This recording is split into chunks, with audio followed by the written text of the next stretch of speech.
الجديد الشبح احمد عبد اللطيف.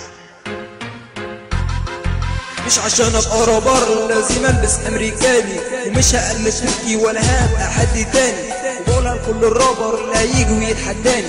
مفهوم الراب المصري واحنا اصلا شعب عصري، وانا مش ماشي اتأمرك ولا سقط في البنطلونات، ولا بس ده مزيكا وبغني على الفجات. ده فن جميل احساس وانا دايما ليه بتشاف.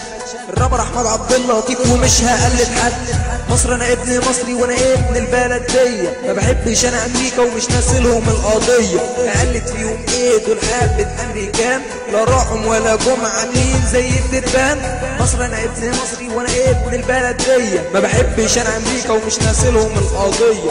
اقلد فيهم ايه دول حبه امريكان، لا راحهم ولا جم عاملين زي الدبان. طالما انت مصري يبقى ستايلك انت مصري، ومش لازم اقلد وابقى كده شاب حصري. انا عايز افوقكم من كلام كتير اوهام، يعني لما اغني تقف تسمع الكلام، ولما تقدم رابك تعبر بس عن نفسك. مصر انا ابن مصري وانا ابن البلد دي، ما بحبش انا امريكا ومش ناسلهم القضيه.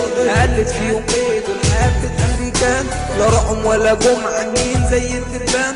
مصر انا ابن مصري وانا ابن البلد دي، ما بحبش انا امريكا ومش ناسلهم القضيه. اقلد فيهم ايه دول حبه امريكان، لا راحهم ولا جم عاملين زي الدبان. شكرا لكل الناس اللي هنا بيسمعوني، يا رب كلامي يعجبكم ويا رب تفهموني. ما بحبش السياسه ولا احب اتكلم فيها، بس مصر دي بلدي وبحب اعلى بيها. بلدك ام الدنيا والعين دايما عليها، فكر واسال نفسك ليه الطمع فيها. رسالتي اكيد وصلتك وفهمت انا قصدي ايه، يا رب تكون فقت من الوهم اللي انت فيه. شبح احمد عبد اللطيف من الاخر ملوش مثيل. شبح احمد عبد